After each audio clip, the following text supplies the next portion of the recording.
Good evening everyone. मैं Abhishek Singh international forum for promoting homeopathy के हिंदी सत्र पर आप सभी का स्वागत करता हूं। जैसा कि आप सभी जानते हैं कि आईएफपीएच फोरम एक अंतर्राष्ट्रीय होम्योपैथिक संस्था है जो पिछले कोविड काल से निरंतर दैनिक वेबिनार का आयोजन करता आ रहा है। प्रारंभ में यह अंग्रेजी और मलयालम भाषा में किया जाता था, तत्पश्चात राष्ट्रीय भाषा हिंदी में भी इसका आयोजन किया जाने लगा। इस प्रकार के कार्यक्रम का मुख्य उद्देश्य होम्योपैथी की पहचान को के तहत सभी इच्छुक लोगों को ज्ञान को साझा करना है और सभी के बीच एक सद्भावना को प्रोत्साहित करना है। आइए आज के इस बैठक को प्रारंभ करने से पहले हम 1 मिनट का मौन रखें और ईश्वर से मार्गदर्शन प्राप्त करें। धन्यवाद। मैं आप सभी का पुनः स्वागत करता हूं। आज की इस बैठक के मुख्य अतिथि एवं वक्ता हैं डॉक्टर काजल वर्मा। डॉक्टर काजल वर्मा एक डेडिकेटेड और पैशनेट होम्योपैथिक फिजिशियन है जिनका पिछले 15 सालों का डिस्टिंग्विश करियर डेडिकेशन और कमिटमेंट का बेहतरीन एग्जाम्पल है। वह होम्योपैथी की आर्ट एंड साइंस दोनों को स्ट्रॉन्ग सपोर्ट करती हैं और हमेशा एक्सलेंस अचीव करने के लिए मेहनत करती हैं। अपने स्किल्स को कंटिन्यूसली इंप्रूव करना और सब्जेक्ट की नॉलेज को एक्सपेंड करना उनकी पर्सनैलिटी का अहम हिस्सा है। ह्यूमन हेल्थ के प्रति उनका अनशेकेबल कमिटमेंट के साथ साथ डॉक्टर काजल वर्मा ने हमेशा पेशेंट को बेस्ट पॉसिबल केयर देने की कोशिश की है। साल 2016 से उन्हें राजस्थान होम्योपैथिक मेडिकल डिपार्टमेंट में मेडिकल ऑफिसर के रूप में अपॉइंट किया गया और उनकी पोस्टिंग नागौर जिले के कुचेरा जैसे रूरल एरिया में हुई। तब से लेकर आज तक उन्होंने पेशेंट की वेलबींग के लिए टायरलेसली काम किया है और एक कंपैशनेट डॉक्टर के रूप में खुद को पूरी तरह से डेडिकेट किया है। कोविड 19 पेंडेमिक के दौरान उन्होंने अपना 100% योगदान दिया और एक रिस्पॉन्सिबल गवर्नमेंट होम्योपैथिक ऑफिसर के रूप में एग्जाम्पलरी सर्विस दी। इस चैलेंजिंग फेज में उनके रिमार्केबल कंट्रीब्यूशन के लिए नागौर कलेक्टर द्वारा उन्हें सम्मानित किया गया। कोविड पीरियड होम्योपैथिक फ्रेटर्निटी के लिए एक टर्निंग पॉइंट साबित हुआ, जहां होम्योपैथिक डॉक्टर्स को इस सिस्टम की इफेक्टिवनेस और रेडीनेस प्रूव करने के काउंटलेस अपॉर्चुनिटीज मिली, खासकर उस समय जब कन्वेंशनल मेडिसिन अनप्रेसिडेंटेड चैलेंजेस का सामना कर रही थी। अब मैं डॉक्टर काजल वर्मा से आग्रह करूंगा कि कृपया अपना व्याख्यान प्रारंभ करें। Over to you ma'am.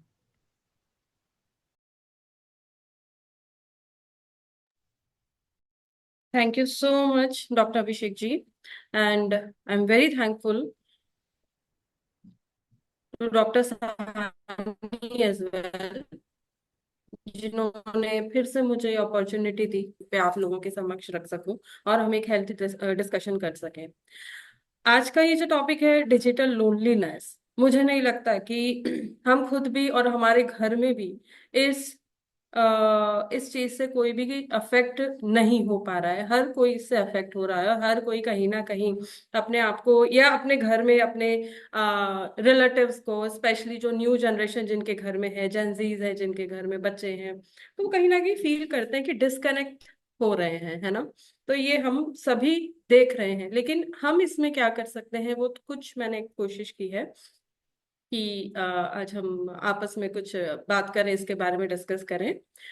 तो अगर मैं इस टॉपिक को लेके दो पंक्तियां पूरे आज के सेशन को फ्रेम करना चाहूं, तो मैं ये कहूंगी कि सारी दुनिया से मिलने में, जुड़ने के लिए हर कोई मस्त है, लेकिन अपने आप से मिलने की सभी लाइनें व्यस्त हैं। Isn't it right? हम चाहते तो हैं कि पूरी दुनिया से जुड़ें, हम सबके बारे में इंफॉर्मेशन रखें, पूरी सारी न्यूज़ चाहिए हमें, पता नहीं कहाँ कहाँ से कौन से देश के इन्फ्लुएंसर से हम इन्फ्लुएंस हो जाते हैं। लेकिन अंदर जो हमारे अंदर एक अकेलापन है, वो निरंतर बढ़ता जा रहा है। हमने पूरी दुनिया को मुट्ठी में कैद कर लिया इंसान ने, लेकिन मन का आईना तो धुंधला पड़ रहा है।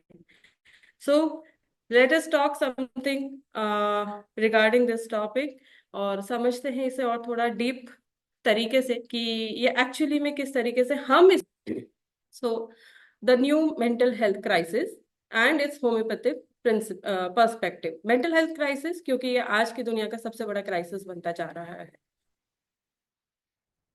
Let us seek first blessings from Ganpati ji and our master doctor Christian Friedrich Samuel Hahnemann, जिन्होंने हमें इतनी सुंदर पैथी दी है कि आज हम इसी के कारण नो डाउट अपने घर को भी चला पा रहे हैं और लोगों को भी स्वस्थ करने की कोशिश कर रहे हैं, मेंटली चाहे physically. What is digital loneliness? Basically this is a fact that now we are more connected to the world than ever we were connected। हम पहले इतना कनेक्टेड नहीं थे, लेकिन आज हमें दुनिया जहां की सारी नॉलेज है, लेकिन फिर भी we are more lonely than any previous generation. हमारी जो नई ऑफस्प्रिंग्स है, ये जो जनरेशन है, Gen X, Gen Z and Gen Alpha, ये बहुत ज्यादा अकेली होती जा रही है। मिलेनियल्स तक तो फिर भी ठीक था। Presence with performance, and this is a truth. हमने अपनी प्रेजेंस को परफॉर्मेंस में बदल दिया है। हम कहीं पे भी होते हैं तो हमें लगता है हम कैसे बेहतर कर सकें, या हमें तब भी यही लगता है कि किस तरीके से हम अपना प्रेजेंस को वहां शो करें, कुछ करके अपनी यूटिलिटी को बता सके। लेकिन एक्चुअली में कहीं ना कहीं जो एक साइकी इंटीग्रेशन, हम अकेले बैठ के कुछ सोच सकते थे, जा रही है। It is a new diagnostic category in psychiatry. Basically, it is absence of emotional attainment. So, what is emotional attainment? Basically, it is जो एक फीलिंग होती है बिलोंगिंग की, है ना, जो कि हमें और मोटिवेशन देती है कि हम कुछ जाने। फीलिंग ऑफ कंफर्ट होता है ये बेसिकली। जो इमोशनल अटेनमेंट होता है वो धीरे धीरे खत्म होता जा रहा है, और इसी के कारण बहुत सारे फियर्स है ना, fears of loss and fear of judgment. मैं यहाँ पे सबसे ज्यादा बात करूंगी इस बारे में कि हमें हर वक्त ये लगता है कि कुछ ना कुछ खोने वाला है, या कहीं ना कहीं हम जज होते जाएंगे। सो द इमोशनल अटेनमेंट जो है, एक बहुत ही कंफर्ट फीलिंग जो है वो जाती जा रही है हमारी जिंदगी से। ऑनलाइन इंटरेक्शंस जो हैं वो रिप्लेस होते जा रहे हैं रियल बॉन्डिंग से, विच वी ऑल सीइंग। हम लोग दोस्तों के साथ में फोटोज तो पोस्ट करते हैं, हम लोग बहुत सारी चीजें पोस्ट करते हैं, बट उनका रियल मीनिंग क्या है हमारी जिंदगी में, ये कोई भी डिफाइन नहीं कर पा रहा है ना। हर किसी को वैलिडेशन चाहिए। वैलिडेशन इज बिकमिंग न्यूमरिक, और वो भी कैसे? बहुत सारे लाइक्स अगर आएंगे तो ही हमें वैलिडिटी मिल रही है। उन लाइक्स पे हमारी जिंदगी तय होती जा रही है। बहुत व्यूज, बहुत सारे अगर रिप्लाईज आते हैं हमारे किसी भी पोस्ट पे, तो हम बहुत खुश हो जाते हैं। हमें लगता है ओ माय गॉड, इतने सारे लाइक्स, इतने सारे व्यूज, यही तो जीने का एकमात्र हमारा एम था। But actually it is not. और ये जितने भी लाइक्स हैं, ये जितने भी व्यूज और रिप्लाईज हमारे आते हैं, क्या रियलिटी में वो लोग हमारी जिंदगी में हमारे किसी भी प्रॉब्लम्स के लिए सर्व सॉल्यूशन देने या हेल्प करने कभी भी नहीं आएंगे। Emotional expressions becomes curated. हम खुद उनको क्यूरेट करना तो चाह रहे हैं, लेकिन वो एक्चुअली में नहीं है वैसा। फिल्टर्ड हमारी पूरी जिंदगी फिल्टर्स में डिपेंडेंट हो रही है, और फिल्टर्स के अंदर ही जो है वो बीतती जा रही है। It is a subjective state basically, where basically a person, what the person is feeling unseen even when constantly visible. Online हम हैं पूरे दिन, लेकिन मन में एक जो खालीपन है कि मैं अकेला हूँ, मुझे कोई देख नहीं पा रहा है, या मुझे कोई समझ नहीं पा रहा है, मैं किससे बात करूं, ये एक बहुत बड़ा क्वेश्चन मार्क है। The new mental health crisis observe globally. किस तरीके से हम किन किन तरीके से हम इसको ग्लोबली ऑब्जर्व कर पा रहे हैं? Constantly we are seeing search in anxiety disorders, depression and dysthymia. Basically ये सर्च कब स्टार्ट हुआ? ये सर्च स्टार्ट हुआ कोरोना में, जब आइसोलेशन हुआ, जब हम घर में रहे। और जब हम घर में रहे तो हम बाहर की दुनिया, हम काम नहीं कर पा रहे थे या लोगों से कनेक्ट नहीं हो पा रहे थे। तब एक ये कोविड प्लेटफॉर्म, आई मीन ये जूम प्लेटफॉर्म भी उसी की देन है कि हम आज इस जूम प्लेटफॉर्म पर बैठ के अलग अलग शहरों से, अलग अलग जगहों से अपनी अपनी बात कह पाते हैं। वरना पहले इतना नहीं होता था, हमको सेमिनार्स में जाना ही होता था, तब सेमिनार्स ज्यादा हुआ करते थे, अब वेबिनार्स ज्यादा हुआ करता है। सो डेफिनेटली टेक्नोलॉजी का बहुत सारी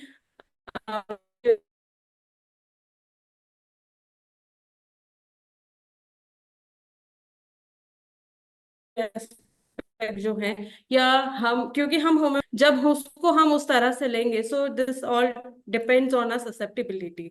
सो कोविड के टाइम पे आई थी बहुत बड़ा सर्जिटी डिसऑर्डर्स के रूप में, चाहे आप डिप्रेशन, डिस्थाइमिया। डिस्थाइमिया होता है बेसिकली कॉन्स्टेंटली जो पेशेंट है वो लो मूड्स में रहता है, और उसको ऐसा लगता है कि मैं तो ऐसा ही हूँ। एक्चुअली में वो उसको नॉर्मलाइज करने लग जाता है, और उसके लिए वो जो लो मूड्स है, डिसअपॉइंटमेंट है, वही उसकी बेसिक पर्सनालिटी बनने लग जाती है, लेकिन एक्चुअली में ऐसा होता नहीं है। इमोशनल नमनेस के रूप में हमारे सामने आती है। Attention fragmentation. Why attention fragmentation? Because हम लोग जो है वो कंटिन्यूसली स्क्रॉल करते जा रहे हैं। अगर हम यहाँ पे बैठे हैं इसमें जूम प्लेटफॉर्म पे, तो हम में से कितने लोग होंगे जो कुछ कुछ कहीं ना कहीं कुछ स्क्रॉल कर रहे हैं। कभी इंस्टा पे स्क्रॉल करते हैं, हमें वहां से सेटिस्फेक्शन नहीं मिलता है, हम फेसबुक पे आ जाते हैं, क्या दूसरे सोशल मीडिया प्लेटफॉर्म्स पे चले जाते हैं। मीटिंग चल रही है लेकिन फिर भी हम मीटिंग के बीच में भी कहीं ना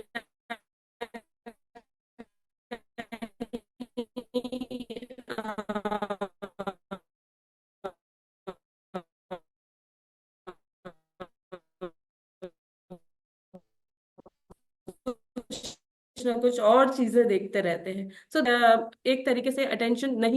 definitely it is the big identity confusion. हम दूसरों का उस फ्रेम, दूसरों के फ्रेम से अपने आप को पहचानना पसंद कर रहे हैं। अगर परफेक्शन के लिए जो भी पैरामीटर्स हैं उसमें हम फिट होना चाह रहे हैं, everybody wants to be perfect. So there is a big big identity confusion going on. Low frustration tolerance. हम थोड़ा सा भी फ्रस्ट्रेशन है या इरिटेशन है वो टॉलरेट नहीं कर पा रहे हैं, हमारा जो टॉलरेंस है वो खत्म होता जा रहा है। Sleep disorders definitely they are. आप स्क्रॉल करेंगे अगर तो नींद आएगी कहाँ से? Yes, हम अपनी खुद की आइडेंटिटी को हम पहचान नहीं पा रहे हैं। So that is depersonalisation. तो इस तरीके के कुछ डिसऑर्डर्स हैं जो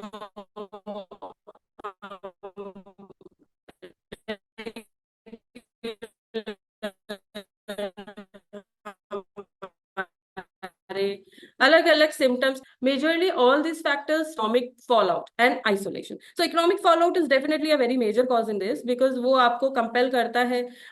एक तो आप काम नहीं कर रहे हैं, बिल्कुल भी आइडल हैं, और तब जब आप आइडल होते हैं तब आप फोन उठा के या लैपटॉप उठा के कुछ ना कुछ स्क्रॉल करते रहते हैं।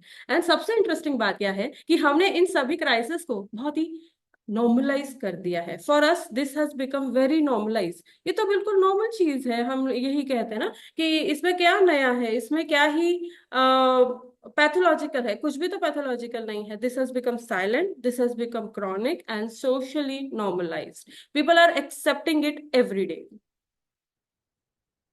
प्रिविलेज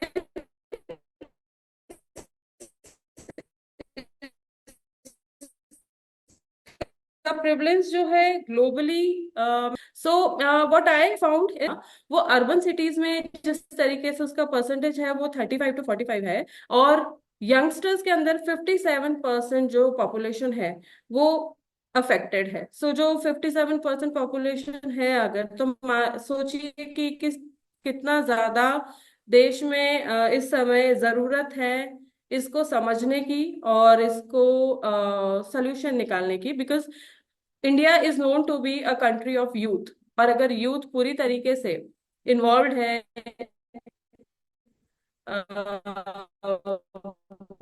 पूरी तरीके से मैं कहूंगी कि एब्जॉर्ब है, अगर सोशली ओवरकम करना है, एंड डेफिनेटली होम्योपैथ का बहुत बड़ा रोल है। सो 13 to 17 जो टीन्स की एज है उसमें एडोलेसेंस में सबसे ज्यादा होता है, 17 to 21% अराउंड माना गया है। 18 to 24 जो जेन जी वाली जनरेशन है, 57% जो है वो अफेक्टेड है। और ये सर्ज जो हुआ था शुरू कोविड से, और ये जो स्टडी मैंने देखी थी वो 2023 की थी। 25 to 34 यंग एडल्ट जो हैं, 20 इस एज के जो यंग एडल्ट हैं उसमें 33% जो है वो फ्रीक्वेंटली जो लोनलीनेस होता है, स्पेशली वीकली लोनलीनेस, क्योंकि 5 डेज तो आपके पास में काम है। ये सारी वो जनरेशन लोग हैं जो कॉर्पोरेट्स में काम करते हैं, तो जिनका 5 डेज वीक होता है, तो 5 दिन तो आपके पास काम है। लेकिन नेक्स्ट 2 डेज क्योंकि आप फैमिली से दूर रहते हो,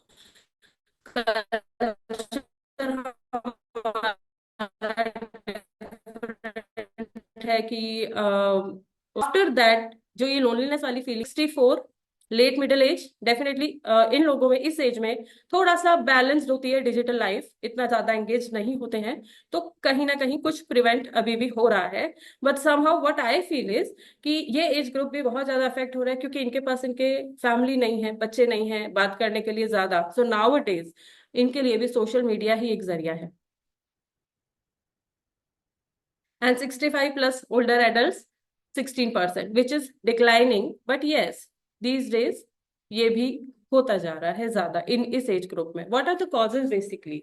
सो will study one by one कि क्या टेक्निकल कॉजेज है, क्या इसके साइकोलॉजिकल कॉजेज है। First technical, excessive screen time हम लोगों का जो है, ये एल्गोरिदम्स पे हमारी जो दुनिया जिंदगी जो बेस्ड हो चुकी है, ये डोपामिन साइकिल्स को बूस्ट करती है ना। जितना ज्यादा हम स्क्रॉल करेंगे उतना ज्यादा डोपामिन बढ़ेगा, और ये डोपामिन जो होता है वो हमारा हैप्पी, हमको हैप्पी एक फीलिंग देता है, फीलिंग ऑफ सेटिस्फेक्शन देता है, और जितना सेटिस्फाइड हम फील करते हैं उतना ज्यादा और स्क्रॉल करते हैं।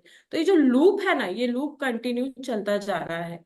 constant emotional excitement हो रहा है, it drives seeking behavior, right? So we want to seek more and more every day, and this is not released। सबसे बड़ी बात क्या है डोपामिन का, कि जब सेटिस्फैक्शन पीरियड आ जाता है ना, तब वो रिलीज नहीं हो रहा है, वो रिलीज हो रहा है उसके just बाद में, जब आप थोड़ा सेटिस्फैक्शन पीरियड वापस से कम होता है, तो उस दौरान वो वापस डोपामिन रिलीज होता है, आपको कंपेल करता है कि आप फिर से कुछ करें, है ना। So what we are doing basically, scrolling is equal to seeking only, है ना। सीकिंग जितना बिहेवियर ज्यादा होगा उतना डोपामिन के लिए हम भागेंगे पीछे। नोटिफिकेशंस क्या करते हैं? नोटिफिकेशंस बेसिकली एक तरीके का एंटिसिपेशन है, एंड लाइक एंड कमेंट क्या होते हैं? ये रिवॉर्ड होते हैं। सो फर्स्ट हमारे दिमाग में आया we want to seek something, then anticipated हुए हम, और हमारे नोटिफिकेशंस जब आए हमने चेक किए, तो वो लाइक और कमेंट्स जो होते हैं वो एक तरीके का रिवॉर्ड सिग्नल देते हैं, खुशी देते हैं, कंफर्ट देते हैं, और हमको बहुत अच्छा महसूस कराते हैं, और वही फीलिंग हम बार बार लेने के लिए स्क्रॉल करने लग जाते हैं, या कुछ भी पोस्ट करने लगते हैं। Social causes, what are the social causes? Breakdown of joint family, we all know now कि हम लोग जा रहे हैं, हम लोगों के अब न्यूक्लियर फैमिलीज हैं, और उसमें भी बच्चे बहुत कम हैं, कपल्स ज्यादा हैं। So that is a very major cause in this, क्योंकि एक दूसरे के लिए टाइम निकाल पाना या अपनी प्रोफेशनल लाइफ से टाइम निकाल पाना बहुत मुश्किल हो रहा है। सेपरेट रूम्स हैं आज सबके पास में, सबको स्पेस चाहिए, छोटे छोटे बच्चों को भी स्पेस चाहिए, है ना। Less emotional sharing, definitely it is a very big cause, क्योंकि हम आपस में शेयर नहीं कर पा रहे हैं। people feel alone even at home, and that is the biggest major problem, कि घर पे होने के बावजूद भी हमें लगता है कि हम अकेले हैं, क्योंकि घर पे भी कोई नहीं है, या अगर एक रूम में भी बैठे हैं तो आपने ऑब्जर्व किया होगा जब हम ग्रुप में भी हैं तो हम बीच बीच में अपने फोन देख रहे होते हैं, आई कांटेक्ट बहुत कम हो गया एक दूसरे से बात करते हुए। पर for performative friendships, clicking photos, we definitely click lots of photos, हमारे फोन में पता नहीं हर मोमेंट के 50 से 60 फोटोज होंगे या इससे ज्यादा होते हैं, लेकिन वो कितने यूजफुल होते हैं? आई डोंट थिंक सो कि उसमें से हार्डली एक या दो पिक्चर हर इवेंट की यूजफुल इससे ज्यादा होती है, और उसको हम पोस्ट बहुत करते हैं फोमो में आके, कि कहीं ये दिखाना है हमें कि हम भी कितने खुश हैं, किसी और के कंपैरिजन हमें खुश कम ना लगे। posting on posting, we keep on posting stories but no real connections, it has no real connections। Actually में कितने दोस्त हैं हम काउंट करके बता सकते हैं हमारी जिंदगी में जो हमारे लिए बहुत वैल्यूएबल होता है? हार्डली 4 या 5 वही दोस्त होंगे हमारे जो बचपन से या कॉलेज टाइम से चले आ रहे हैं, और इससे ज्यादा किसी को भी जरूरत होती नहीं है। Fear to show real feelings, क्यों? क्योंकि यहाँ पे आता है फियर ऑफ बीइंग जज्ड, हम जज हो जाएंगे ना अगर हमने ये बोल दिया, तो क्या होगा, सामने वाला पता नहीं हमारे बारे में क्या सोचेगा, सबसे इंपॉर्टेंट बात तो यही है, और हम अपनी मन की बात नहीं बोल पाते इवन टू द फैमिली, है ना। और ये फियर ऑफ बीइंग जज्ड ही सबसे बड़ा कॉज है। इमोशंस लॉक होते जा रहे हैं अंदर, कोई भी एक छोटी सी बात किसी ने कह दी और वो कितना जल्दी ट्रोल हो जाता है, और उसको कितना हम सोशल मीडिया पे देखते रहते हैं कि हर कोई चाहे कोई चैनल हो वो उसकी न्यूज डिबेट बना देता है, या सोशल मीडिया पे इन्फ्लुएंसर्स हो या हम खुद, है ना, उसके एक छोटे से नेगेटिव वर्जन को भी हम कितना ज्यादा इम्पोर्टेंस देते हैं उस बात को, कि लोगों ने अब आपस में बात करना ही कम कर दिया है या रियल इमोशंस शेयर करना बंद कर दिया है। This cancel culture is it is almost causing emotional suppression. Her cancel culture मतलब अपने इमोशंस को इंपॉर्टेंस नहीं देना, उसको कैंसिल करते रहना, है ना। Small single word, wrong word, and you are criticised, you are shamed, and you are rejected. This is the main fear of all these things. We are glorifying this busy culture. Basically what's happening is कि हम लोगों ने इस busy culture को इतना glorify कर दिया है कि हमें लगता है इससे बेस्ट कुछ नहीं है। अगर हमें दिखाना है कि हमारी वर्थ है, तो हमें ये शो करना जरूरी होगा कि हम बिजी हैं। All the time we are saying on calls, no no I am busy, no no I am busy, but actually में इट इज नॉट दैट, ऐसा नहीं है। हम अगर एग्जैक्ट देखें एनालिसिस करके, तो कहीं ना कहीं टाइम जरूर निकलता है, जिसको भी हम किल कर रहे हैं इस सोशल मीडिया के कारण। Psychological causes. Digital connection feels safe as you can control replies and can disappear anytime.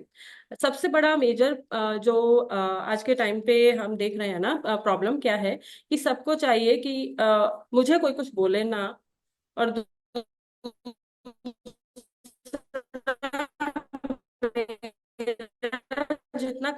जितना मैं आउटपुट दे पा रहा हूँ किसी रिलेशन में, बस उतना ही ठीक है, इससे ज्यादा कोई कुछ मांगे ना। सो आई थिंक इसीलिए ये प्रॉब्लम आती है, क्योंकि डिजिट उसके जो भी पर्सन है जो सबसे ज्यादा यूज करता है, उसे क्या ये फीलिंग देता है कि उसको एक तो कोई control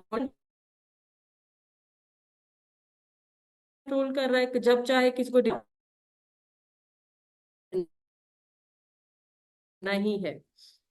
commits you the best moments always, क्योंकि उनको तो वही दिखाना है बेस्ट, ताकि आप इन्फ्लुएंस हो सके, creating a FOMO, making us feel something is wrong with in us.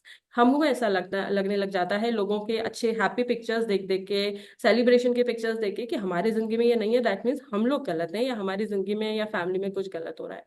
Perfectionism आज के टाइम पे एक बीमारी बन चुकी है। Everyone wants to look perfect, speak perfect, live perfect, classes join कर लेते हैं, how to look good, how to speak good, लेकिन एक्चुअली में ये जरूरत की चीजें है ही नहीं। Live perfect, but actually when you hide your real self, no one can truly connect with you, and this is the biggest truth. इसीलिए हमें अंदर से ये लगता है कि हम अकेले हैं, बट एक्चुअली हम भी तो नहीं कनेक्ट कर पा रहे हैं। Emotional avoidance. We try to escape from our own emotions. We keep scrolling. We binge watch. We distract ourselves. But emotions, they don't go anywhere. ये तो कहीं जाएंगे नहीं ना, ये तो वहीं रहेंगे सप्रेस्ड या पाइल अप कंडीशन में। और जब वो फिर पाइल अप होते होते होते होते क्या होता है, वो एक बर्स्ट होता है, एक गुब्बार की तरह बाहर निकलता है, तब बहुत देर हो चुकी होती है। डेवलपमेंटल कॉजेज, ये बहुत इंपॉर्टेंट है, क्योंकि आज की जनरेशन जो है, क्योंकि सब लोग वर्किंग है, मदर फादर दोनों, बच्चा जब होता है उसके पहले से ही फोन, क्योंकि अब तो टेक्नोलॉजी है, टेक्नोलॉजी से ऑलरेडी बच्चा कनेक्टेड हो चुका है। हमारे लिए तो मदर हिस्ट्री या किस एनवायरनमेंट में फीटस का डेवलपमेंट हो रहा है, ये भी बहुत इंपॉर्टेंट होता है। तो सभी मदर्स के हाथ में फोन है, लैपटॉप्स हैं, हर तरीके की टेक्नोलॉजी है। एंड देन जैसे ही बच्चा होता है, टॉडलर्स के हाथ में भी आजकल हम मोबाइल्स देखते हैं, क्योंकि वो खाना नहीं खाते ना। सबसे बड़ा एक्सक्यूज तो गर्ल्स यही आके देती है, मदर्स आके, कि बच्चा खाना हाँ हाँ। सो इमोशनल डेवलपमेंट जो है बच्चे का, वो वीक होता जा रहा है। और लाइक्स एंड फॉलोअर्स पे ही हमारी जिंदगी टिकी है, क्योंकि ये हमें सेल्फ वर्थ एक्सेप्टेंस देते हैं, जो कि अल्टीमेटली कॉज करता है एग्जिस्टेंशियल ओरिएंटेड रनिंग बिहाइंड। भूल चुके हैं कि एक्चुअली वो लोग जिंदा क्यों हैं, या वो कैसे मैटर करती है, why they are living and what truly matters to them, they have forgotten, and life really feels empty even with success. So what मैंने भी बहुत ऑब्जर्व किया है इस बात को, या कि और दूसरों की लाइफ में भी, कि वो हमें मारता जा रहा है। एब्सेंस ऑफ साइलेंस कहीं है ही नहीं, क्योंकि इतनी सारी आवाजें हैं, पूरे कंटेंट है, इतना सारा नोटिफिकेशन है कि कहीं पे भी हमें कुछ भी शांति नहीं मिल पा रही, और उस शांति को ढूंढने के लिए हमें दूर दूर ट्रैवल करना जाना पड़ रहा है। और उसके बावजूद भी स्ट्रेस जो है वो खत्म नहीं हो रहा है। Silence is needed to understand boredom क्यों जरूरी है हमारे साइकी इंटीग्रेशन के लिए, लेकिन हम बोर्डम को रिप्लेस करते जा रहे हैं स्क्रीन से,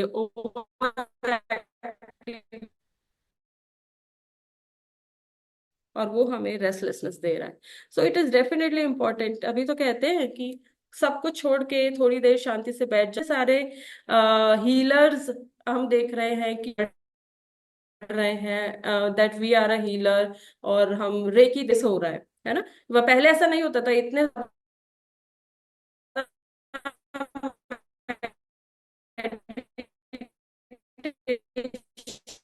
या हीलर बेसिकली, हमारा जो इनर कॉन्फ्लिक्ट है ना, ये कनेक्शन चाहता है ना।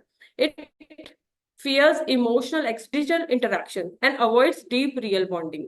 So यही सबसे बड़ा मेन कॉज है कि हम बॉन्डिंग फ्रेम ही नहीं करना चाह रहे। feels mentally overstimulated but emotionally empty, and over time the patient develops low mood, anxiety and psychosomatic symptoms. ज्यादातर जो साइकोसोमैटिक डिजीजेस हैं वो किस तरीके से रिफ्लेक्ट करती हैं आईबीएस या गैस्ट्राइटिस के रूप में।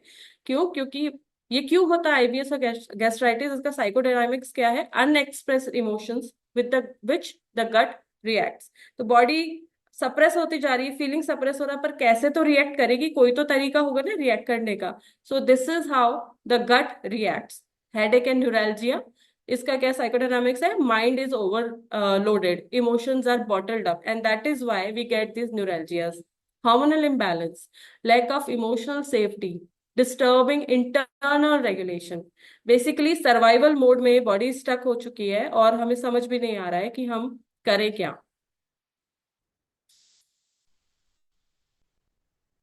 क्रॉनिक फटीग क्यों होता है? Because the energy spend seeking connection and not receiving the connected feeling, which actually causes emotional exhaustion.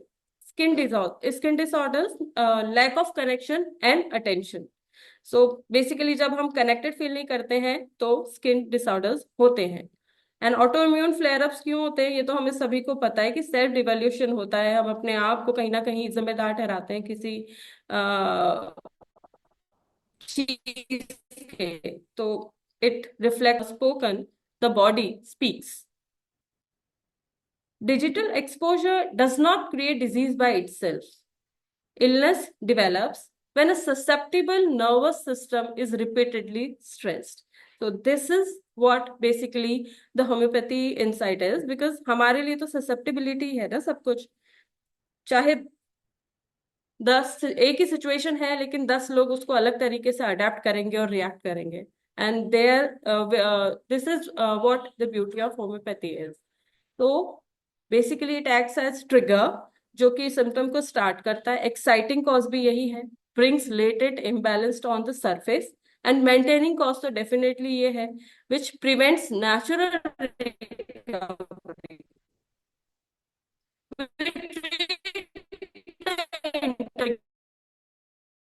regulation. Basically the stimulated and emotionally undernourished. We don't treat the device. हमें device से क्या लेना देना, हमारे लिए तो जो भी है वो वाइटल फोर्स है और हमें उसी को देखना है। बेसिकली हमारा काम क्या होता है होम्योपैथ्स का?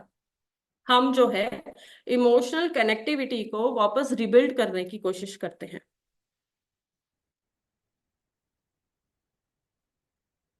सो माइasthmatic टेंडेंसीज क्या है इसकी? जितने भी एंजाइटी डिसऑर्डर्स हैं, इनसिक्योरिटी है, need for constant validation and hypersensitivity, they come under psora. Then sycosis and syphilitic तो हम जानते हैं, this whole world is now sycosyphilitic. secretive behavior, covering up feelings, addiction, compulsive disorders and stubbornness, they come under psychosis. And destructive habits, impulsivity, the risk-taking behavior, recklessness, ये सारे syphilis के aspects है. So the correct restores the emotional flow and सबसे important improves capacity for real connection. So we are not concerned कि आप कितना अपना screen time कर रहे हो या क्या क्या देख रहे हो. We are not at all concern. हमारे लिए इम्पोर्टेंट है कि हम जब मेडिसिन देंगे तो पेशेंट का जो रियल कनेक्शन है वो धीरे धीरे डेवलप होगा, इमोशनल कनेक्टिविटी बढ़ेगी.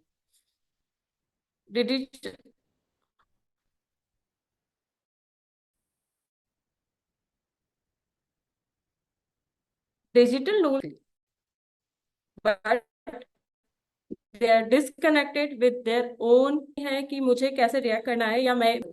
सो basically what we do is we connect the person to himself, own self. Particularly हम कोई रेमेडी तो एग्जैक्ट तो बता नहीं सकते बिकॉज हम कोई डिजीज स्पेसिफिक ट्रीटमेंट तो करते नहीं है. बट हाँ, कुछ रेमेडीज हैं जो हमें हेल्प कर सकती हैं. तो आई ट्राइड कि मैं कुछ उनको यहाँ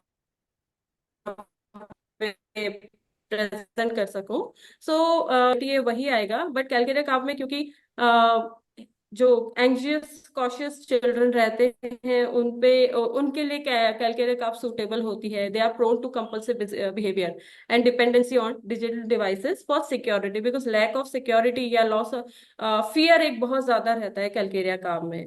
how we can relate phosphorus, the mind desires for company desire बहुत ज्यादा है फॉस्फोरस में. एंजाइटी बहुत है specially when alone, fear of abandonment,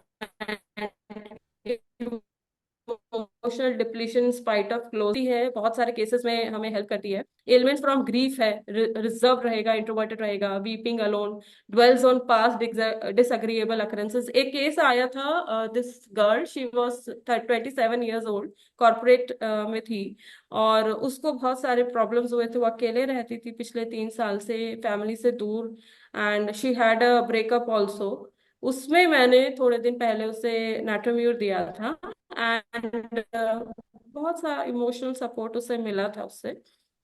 aversion to consolation. Then now sulphur. Sulphur तो आपको इंटेलेक्चुअल वर्ल्ड में बहुत सारे मिलेंगे. Overactive mind, theorising, philosophical, egotism. They basically neglects body appearance. उनके लिए अपीयरेंस का कोई लेना देना नहीं होता है. वो जैसे हैं वैसे हैं, 24/7 अपने लैपटॉप पे बिता सकते हैं वो लोग. सेलेशिया, लैकेसिस, पल्सटीरा, ये सारे रेमेडीज हैं जो कॉन्स्टिट्यूशनल रेमेडीज हैं जो बहुत अच्छा रिजल्ट देती हैं. But some remedies, intercurrent remedies, what I have observed and experienced कि medorrhinum also gives you very good results क्योंकि it is for excess of everything, है ना. थ्रिल सीकिंग एडिक्शन पैटर्न में मेडोरिनम बहुत अच्छा हेल्प करती है. Tuberculinum constant need for change, boredom, restlessness, mental restlessness, you can think of tuberculinum. and nux vomica, they nux vomica person तो अपने आप को हमेशा बिजी दिखाना चाहेगा. दे ग्लोरीफाई दैट, है ना. Forces productivity, ignoring physical and emotional limits. So some remedies मैंने कोशिश की कि मैं कुछ रेमेडीज दूं. इस पर्टिकुलर कोई रेमेडी ऐसे जिसके लिए हम जब तक कि पूरा केस क्रैक ना करें नहीं मिल पाएगी. Management beyond medicine, what specially आज के टाइम पे बहुत जो जरूरी है वो ये है कि एम्पैथी, है ना. ये एम्पैथी जो टर्म है ये कहीं ना कहीं अब खोता जा रहा है. और न्यू जनरेशन में तो it's difficult to find empathy because ये लोग कहीं से भी एम्पैथेटिक है ही नहीं. So our basic motive is कि हम कैसे काउंसलिंग करें कि कहीं ना कहीं एम्पैथी को प्रमोट कर पाए, promote practising empathy especially in the new generation, as empathy reconnects either you call Gen Z or to any person to human experience where algorithms cannot actually. So algorithm से हटके हम अगर कोशिश करें council करने की और एम्पैथी से पेशेंट को एनकरेज करें कि इसे कहीं ना कहीं अडॉप्ट करने की जरूरत है हमारी जिंदगी में, हम कैसे रिलेट कर पाएंगे, तो मेरे ख्याल में शायद सारे केसेस में बहुत अच्छा रिजल्ट मिलेगा। And encouraging grounding without rigid rules, ये तो बेसिकली होम्योपैथ्स का की पॉइंट है। We respect patients coping mechanism, है ना। बेसिकली क्या होगा, हमारी मेडिसिन जब हम देंगे तो उसका कोपिंग जो है वो बूस्ट होगा। सो that is only educate without blame, very important. So management beyond medicine, I think इसका एक बहुत बड़ा एस्पेक्ट है इन केसेस का, other than the medicine. Because medicine तो आप दे ही दोगे, कहीं ना कहीं बहुत सारे केसेस हमारे पास रोज आते हैं, लेकिन काउंसल कैसे करना है, उसके साथ कोप अप कैसे करना है पेशेंट के साथ, उसके बिहेवियरल पैटर्न्स को कैसे हम एड्रेस कर सकें, so this is how we can deal with it. तो this was a small my effort कि मैं कुछ कंपाइल करके आपके सामने ला सकूं। और इस टॉपिक पे, basically it's a very difficult topic, और बहुत आज के टाइम पे सब कुछ यही है जो भी है, तो मैंने कोशिश की। Abhishek ji, let me know अगर यस। कहीं से कोई क्वेश्चन आता है है तो। ओके। अभी तो चैट बॉक्स में ऐसा कोई क्वेश्चन है नहीं। इफ एनीवन ठीक है। Have any question please right it और से इट। और किसी कुछ व्यूज हो, कुछ रखना हो।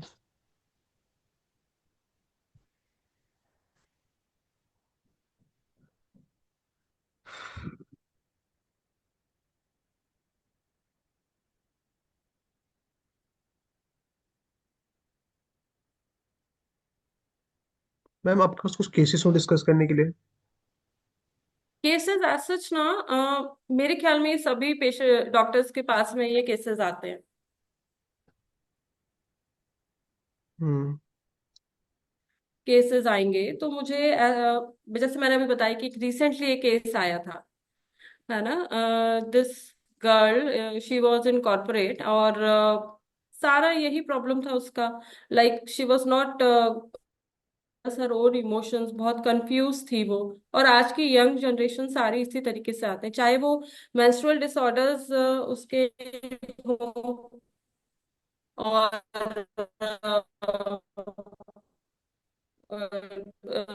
चाहे वो दूसरे और कोई प्रॉब्लम में मैनिफेस्ट कर रहा हो, यही होता है कि जो बहुत ज्यादा स्क्रीन टाइम है, और स्क्रीन टाइम के कारण वो लोग बिल्कुल कोप अप नहीं कर पाते, उनका हार्मोनल इम्बैलेंस इतना ज्यादा हो जाता है कि इतने ज्यादा सिम्टम्स होते हैं। एंड देन यू, पर्टिकुलरली नाइट्रम्यूर ने मुझे बहुत अच्छा हेल्प किया है ऐसे केसेस में जहां हार्मोनल इम्बैलेंस बहुत ज्यादा होता है। फॉलिक्यूलिनम एंड ईस्ट्रोजन रेमेडी, दोनों रेमेडीज भी बहुत अच्छा हेल्प करती हैं एज एन इंटरकरेंट रेमेडी। और बाकी तो सारा कॉन्स्टिट्यूशनल ही जाएगा, because CPI, Pulsatilla again, lachesis, है ना, ये सारी रेमेडीज बहुत अच्छा रिजल्ट देती हैं। एनीथिंग टू से? मैम चैट बॉक्स में है केसेस के बारे में, अगर इफ मोर केस हो तो उसके लिए। केसेस एज सच मैंने कुछ यहाँ पे नहीं प्रेजेंट करने के लिए प्रिपेयर किए हैं, बट वर्बल केसेस तो एज सच कोई पर्टिकुलर इसके लिए कोई केस है हो, या फिर कोई सिर्फ ऐसी बात हो कि मैं कुछ बता सकूं, वो दो तीन केसेस हैं जो मैंने अभी, एक तो एक लड़की का केस था, एक बच्ची का केस था। क्योंकि ये सारे जो भी केसेस होते हैं ये बेसिकली या तो एंजाइटी के थ्रू हमारे पास में आएंगे, या जो क्या फोकस जो है वो नहीं हो पा रहा है ना, फ्रेगमेंटेशन, हम जो अटेंशन फ्रेगमेंटेशन के रूप में एक केस था, एक लड़की थी, she was 13 years old, and बहुत सारे थॉट्स थे उसके दिमाग में। आजकल जनरेशन बहुत बदल रही है, तो बहुत पर्सनल चीजें तो मैं यहाँ पे उसकी नहीं बता पाऊंगी, but somehow she was getting very much influenced by many many schoolmates, और उसको समझ नहीं आ रहा था बेसिकली, और उसके जस्ट मेनार्की स्टार्ट हुआ था। तो ऐसे में वो अपनी मदर से बहुत डिटैच होती जा रही थी, है ना। और उसकी मदर ही आई थी ये प्रॉब्लम लेके, और the the girl herself didn't want to come to the clinic, और मैंने उससे बात करने की कोशिश की, एंड अभी वो काफी बेटर है। और ऐसे बच्चों में बड़ा मुश्किल होता है उनको प्रॉब्लम्स को एड्रेस कर पाना, उनको सबसे बड़ा उनको मोटिवेट करना कि वो कुछ बोले, because they are not ready to speak. वो ज्यादा आपसे शेयर करना पसंद नहीं करेंगे। और सबसे बड़ी बात क्यों? क्योंकि उसकी मदर लेके आई थी। अगर वो खुद आती तो वो बात कर लेती। Because what I have observe in such some cases is कि जो ये बच्चे हैं, न्यू जनरेशन है, वो कई बार इतना इजीली शेयर कर लेती है जितना वो अपने फैमिली के साथ नहीं करती है। क्योंकि सबसे इंपॉर्टेंट बात होती है हमारे में भी, क्यों काउंसलर्स के क्लिनिक्स बढ़ते जा रहे हैं ना, I mean number of patients बढ़ते जा रहे हैं, क्योंकि वो जो एक अननोन पर्सन है उसको हम हमारी कोई भी प्रॉब्लम बताने में हिचकिचाते नहीं है, क्योंकि फियर ऑफ बीइंग जज नहीं होता वहां पे। लेकिन नोन्स को फैमिली में बात करना बड़ा मुश्किल हो जाता है इस बारे में। That is why low people are encourage to reach the counsellors, और उनके मेट्रो सिटीज में क्लिनिक्स पे बहुत बहुत केसेस रहते हैं। देन आई ट्राइड कि मैं उसको थोड़ा कंसोल करके, थोड़ा कंफर्टेबल करके एक दो सिटिंग्स में बात कर सकूं। And it happened, and she is far better now. Ma'am एक चैट बॉक्स में हाइपोथैलेमस क्वेश्चन है कि एपिनियल hypothalamus and pineal gland. Disturb excess use of internet, explain how. Basically rubrics तो देखिए इसमें केसेस के ऊपर ही जाएंगे ना, हम ऐसे रूब्रिक्स तो फ्रेम नहीं कर सकते, इसीलिए मैंने यहाँ मेडिसिन का कोई रूब्रिक्स दिया नहीं है। बिकॉज एट द एंड जो केस आ रहा है उसी को समझ के ही हम रूब्रिक्स बनाएंगे। But yes, because of over watching, है ना, because of this excess of social media engagement, हमारा एचपीए एक्सेस, जो हाइपोथैलेमो पिट्यूटरी एक्सेस है, वो डिस्टर्ब्ड होता है। And homeopathy is the most beautiful science जो इसी को रेगुलेट करती है। हम हार्मोनल इम्बैलेंस को एड्रेस कैसे करेंगे? ऐसे ही तो करेंगे। जो हमारा न्यूरो इम्यूनो बैलेंस है उसी को तो रेगुलेट करने का काम होता है हमारी रेमेडीज का।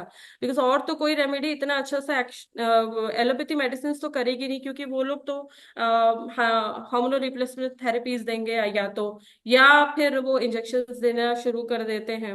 बट बेसिकली उनके पास में बहुत ज्यादा कोई दवाइयां नहीं है। स्लीपलेस, अगर बहुत इंसोम्निया है तो वो नींद की दवाई या दूसरी मेडिसिन देना शुरू कर देते हैं, जो कि हमारे मेंटल हेल्थ पे इम्पैक्ट डालता है, हमारी बॉडी पे बहुत इम्पैक्ट डालता है। So this is how are these remedies work. Because हम तो एचपी एक्सेस को रेगुलेट करना, हमारा काम ही यही है कि we regulate this axis, and उसी के बाद जो रिजल्ट्स होते हैं वो बहुत खूबसूरत होते हैं। समटाइम्स ऐसा भी होता है कि like people are scrolling scrolling scrolling and time का पता भी नहीं चलता। हाँ, ये हैबिट बन जाती है लोगों की कई बार। तो अगर इफ यही तो बात है ना। हाँ, हाँ, हाँ। अगर if someone had had idea कि हाँ स्क्रॉलिंग की हैबिट है और उसे रोकना है, उसे मतलब काफी अर्ली स्टेज पे है, तो उस टाइम में भी मतलब किस प्रकार से काउंसलिंग की जा सकती है उसकी? बेसिकली एक रूल है 20-20-20 का, जो सारे काउंसलर्स भी, जब आप जाएंगे किसी भी डॉक्टर के पास में, आजकल तो साइकेट्रिस्ट भी ये रूल बताते हैं कि 20 मिनट्स आपने स्क्रीन टाइम दिया, देन 20, देन 5-5, ऐसा कुछ रूल है। वो आप, मेरे को अभी दिमाग से स्किप हो रहा है कि 20 मिनट्स आपने अगर स्क्रीन टाइम दिया तो 5 मिनट आप ब्रेक लो, एंड देन वापस उसके बाद में आप थोड़ा देर वापस से अपना स्क्रीन पे जो भी काम है वो करो। अब इसका ये भी हम अगर देखें कि जो कॉर्पोरेट सेक्टर में है, जिन्हें वाकई में पूरे दिन लैपटॉप पे बैठ के काम करना है, स्क्रीन पे काम करना है, ये रूल उनके लिए तो फिर भी ठीक है। Because they are the person जिनको सच में ब्रेक चाहिए।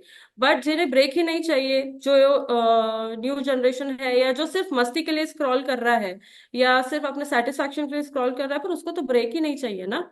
तो उसके लिए तो सबसे अच्छा यही है कि कुछ काउंसलिंग में हम उसको ये समझाएं that how harmful it is, and how कितना आपको डिस्कनेक्ट कर रहा है ये चीजें, है ना।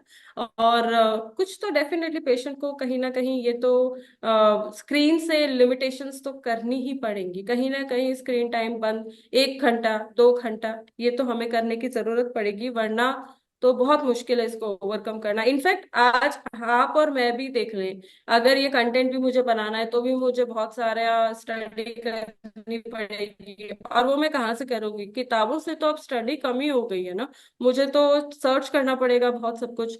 Right, so definitely it has become very difficult. आज हम, मुझे ये भी लगता है कि घरों में अब जो एक पहले लड़ाई होती थी कि फोन हमेशा तुम्हारे हाथ में फोन रहता है, अब ये लड़ाई भी अब बंद हो चुकी है, क्योंकि सबके हाथ में रहता है।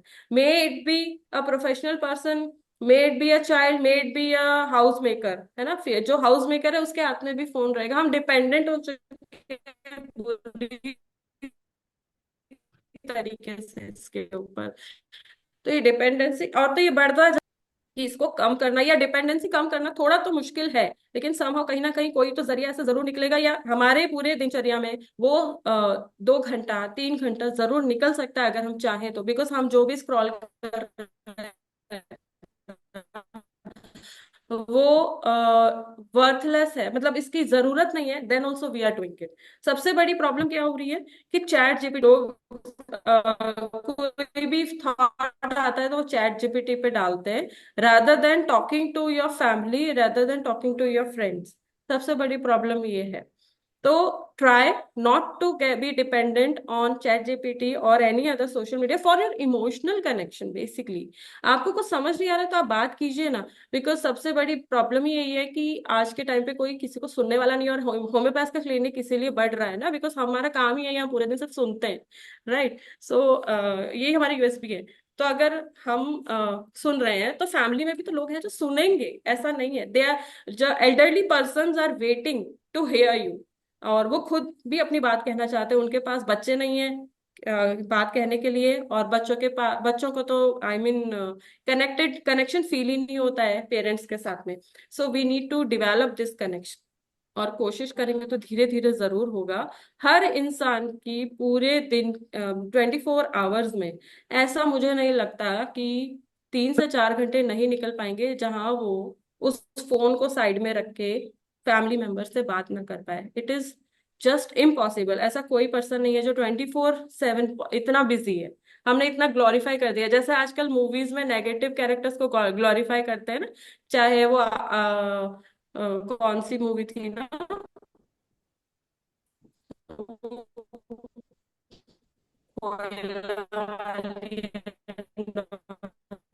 मैम वॉइस ब्रेक हो गई आपकी। तो ये सारी मूवीज बिजी होने को ग्लोरीफाई कर रहे हैं, but it is not that good busy होना। अभी आ रही है? हाँ मैम, आप hello? Clear. Yes ma'am, clear है, हेलो? क्लियर। हाँ। Yes ma'am. So like we are unable to address our own emotions because of this busy schedule, so we need to cut this busy schedule वाली जो एक line है हमेशा call करते हैं, no no we are busy, no, go and meet your friends, try to find time, and when especially you are sitting in a group, जब आप family group में हो या फिर फ्रेंड्स ग्रुप में हो, तब एटलीस्ट आई कांटेक्ट बनाओ, ये फोन को मत यूज करो। सो थोड़ा थोड़ा करेंगे तो definitely we will reach somewhere, हम खुद भी। Yes ma'am. But I would appreciate अगर कोई भी अपना वीडियो ऑन करके कुछ बात करना चाहे तो, या अपना पॉइंट रखना चाहे तो। एनीवन। हम एक पॉइंट जो मुझे लगा इसमें ऐड करने का है जी। कि जैसे कि आपने कहा कि हम लोग यूज करते हैं, वेबिनार भी हमारा ऐसे सोशल मीडिया पे ही हो रहा है, इन कंटेंट पढ़ना भी, या फिर जैसे आजकल बुक्स भी रिप्लेस हो गई हैं टैब से, है ना। बट स्टिल मुझे ऐसा लगता है ना कि बहुत सारे लोग सोशल मीडिया का यूज सिर्फ और सिर्फ एंटरटेनमेंट के लिए ज्यादा करते हैं, एज कम्पेयर टू जो रियल नॉलेज गेन, क्योंकि ये सब काम में ना काफी बोरिंग है, तो 1-2 घंटा करके साइड रख देते हैं। बट वो 5 सेकंड की रील स्किप करना इज मोर इजी, तो वो ज्यादा हम्म। होता है। तो अगर आप अच्छा काम कर रहे हो, ढंग का काम कर रहे हैं, तो आप कम ही यूज करेंगे। बट अगर आप ऐसा काम कर रहे हैं जिसमें आपको तुरंत स्पाइक आ रहा है, तो आप हाँ स्क्रॉल करते रहेंगे, करते रहेंगे, करते रहेंगे, एंड वो टाइम पता नहीं चलता। एग्जैक्टली बिकॉज हम तो सोचते हैं चलो 5 मिनट के लिए इंस्टाग्राम चला लें, पर वो 5 की जगह 1 घंटा कब हो जाता है पता नहीं चलता है ना। बिकॉज एल्गोरिदम्स क्या है, वो क्या कर रहे हैं, आपको जो पसंद एक बार चीज आई वही वही वापस आपके सामने ला रहे हैं। यू मस्ट हैव ऑब्जर्व कि एक तरीके की रील आपको पसंद आ रही है, उसी उसी पैटर्न में सारे कंटेंट आपके सामने आ रहा है। आपने कोई शू पसंद किया, कुछ परचेस किया, फिर वो वही वही चीजें आपके सामने आएगी कि जब तक आप ले नहीं लेते हम आपको पीछा नहीं छोड़ेंगे। So it is like that. तो ये अवेयरनेस ऐसा नहीं कि नहीं है, सब में बहुत लोगों में ये अवेयरनेस है कि हमें एक्चुअली क्या देखना है, उसके बाद वो रख देते हैं, but most of the new generation is not getting this thing. और वो चाहे वो उनका इंस व्हाट इट इज कॉल्ड, वो येलो कलर का इमोजी वाला स्नैप, चाहे उनका Snapchat। स्नैप हो, चाहे वो, हाँ, वो स्नैप पे तो आजकल एक ट्रेंड, कुछ ना कुछ पोस्ट करना है उनका। उनका एक कोई फीचर है कि उसमें अगर वो नहीं होगा मेंटेन 120 डेज 130 डेज। हाँ। स्ट्रीक मेंटेन करनी होती है लोगों को। हाँ, राइट राइट, स्ट्रिक। वो भी एक बहुत बड़ा इनके ऊपर सोशल प्रेशर है, तो वो स्ट्रिक मेंटेन करना है उनको। Yes ma'am. और दूसरी चीज कहीं ना कहीं जो बच्चों में जो चीजें आई ना कि बच्चों को फोन दे देना, ये मुझे लगता है कि मोस्टली पेरेंट्स की तरफ से ज्यादा आया है। पेरेंट्स आर सो बिजी कि वो केयर करने के बजाय शांत कराने के लिए फोन पकड़ा देते हैं। फोन दे दो, वो रोता है तो फोन दे दो, खाना खिलाना है डाइवर्ट करना है तो फोन दे दो, और वो खा भी Rather- लेता है उसके चक्कर में। खा भी लेता है, रेदर देन उसको थोड़ा टाइम दे के उसको थोड़ा घुमा के बाहर ले जाए, वो नहीं होता। फोन इज हाँ मच मोर इजी कि फोन दे दो वो देखता रहेगा। बट इसके हाँ लॉन्ग टर्म इफेक्ट्स बहुत ज्यादा देखने को मिलते हैं। मेरे आसपास भी मैंने कई बार देखा कि अगर उनके सामने से फोन हटा दें तो दे स्टार्ट क्राइंग, ये पता नहीं क्या छिन गया उनसे। ना राइट खाना खाएंगे ना राइट। सोएंगे, बस इनफैक्ट सोने के लिए भी उनको चाहिए फोन। वो फोन देखते देखते देखते सो जाते हैं। फोन चाहिए। Right right. सो ये सारी चीजों का हल है हमारे पास, अगर हम प्रॉपरली इसको एड्रेस कर पाए, इसको समझ पाए, एंड प्रिस्क्रिप्शन मेकिंग क्विक ना करें तो ना प्रॉपर। हमारे पास में भी क्या है कि फटाफट आके हम भी ये देखते कि अच्छा इसको ये प्रॉब्लम, फटाफट ये दो और भेज दो। No no no, we need to understand this.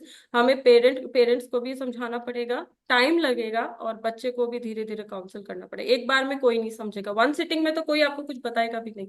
So you need to give time to your patient. सबसे बड़ा चैलेंज ही यही है कि चाहे वो हार्मोनल इम्बैलेंसेस हो या दूसरे डिसऑर्डर्स हो, इन सब में you need to give time. और उसके बाद ही जो है आप रूब्रिक्स भी तो तभी निकाल पाओगे ना जब पूरी तरीके से सुनोगे पेशेंट को। जैसे अभी एक क्वेश्चन आया हुआ है ना, रूब्रिक्स फॉर दिस। रूब्रिक्स ऐसे नहीं आ पाएंगे, कोई भी रेमेडी के रूब्रिक्स आप, क्योंकि अलग अलग फेसेट्स होते हैं ना सभी रेमेडीज के। कोई रेमेडी किस फेसेट में अलग तरीके से हमें समझ आती है, कोई किसी तरीके से facet में, अपने आप को different, we have different rubrics for it, and then we can give the rubrics. Ma'am एक क्वेश्चन है इसमें, female infertility excess use internet explain, कि फीमेल इनफर्टिलिटी कैसे लिंक्ड है एक्सेस यूज ऑफ इंटरनेट से। हार्मोनल इम्बैलेंस, बेसिकली मुझे इसमें ऐसा लगता है सेकेंडरी इनफर्टिलिटी का की तरफ फिर भी डायरेक्ट कर सकता है, हालांकि इतना नहीं। पर लेकिन हाँ, यस, अगर एचपी एक्सेस डिस्टर्ब है तो इनफर्टिलिटी तो कॉज हो ही सकती है ना। तो हम कहीं ना कहीं जो एक्सेस इंटरनेट है वो हमारे हार्मोन्स को वो बैलेंस, 110%, 110%, इम्पैक्ट, बिकॉज मतलब प्राइमरी कॉज वो है, उसके बाद जो बॉडी में चेंजेस है वो सेकेंडरी हो जाते हैं। साइकोडायनामिक्स। साइकोडाइन। साइकोडायनामिक्स का लास्ट टाइम एक सेशन मैंने लिया था, जिसमें सारे हार्मोनल इम्बैलेंस पे ही मैंने पूरा साइकोडायनामिक्स को जो एक्सप्लेन करने की कोशिश की थी। So like definitely it is connected. Okay ma'am, we so I still am have very thankful to you. अगर किसी को कुछ पूछना है तो पूछे। Anyone here? Anybody can give their views even. Hello, good evening madam.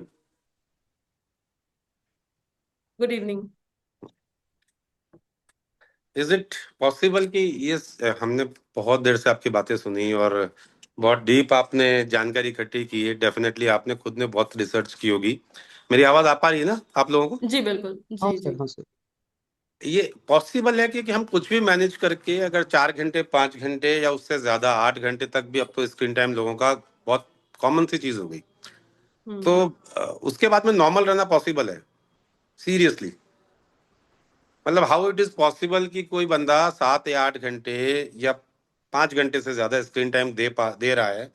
और स्क्रीन टाइम में अगर हमारे फोन कॉल इंक्लूड है तब तो कोई बात नहीं, लेकिन अभी आपने कहा कि हम लोग इंस्टा पे भी रील्स देखते हैं यार, बहुत सारी चीजें। शौकिया, मतलब ये एक लत की तरह हो गई है। तो रियली कोई ऐसी रेमेडी है कि इससे हम सच में इससे जो साइड इफेक्ट है उससे दूर हो सके? सर बेसिकली ये सारी चीजें जो हैं ये क्रॉनिक यूज के बाद में अलग इम्पैक्ट देती है बॉडी पे।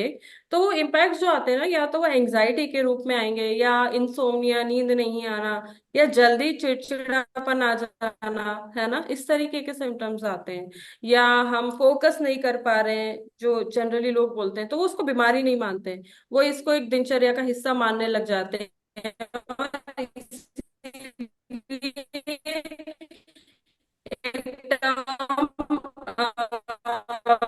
और मैंने मैम वॉइस यूज ब्रेक, किया आई एम था सॉरी, आपकी voice. Ma'am voice, this ma'am डिस्थाइमिया। Voice, डिस्थाइमिया ma'am में क्या वॉइस, होता है, बेसिक होने लग जाते हैं। सॉरी। मैम वॉइस काफी ब्रेक हुआ है बीच में। अभी ऑडिबल है? Yes ma'am. Yes yes. हाँ हाँ हाँ, सॉरी सॉरी।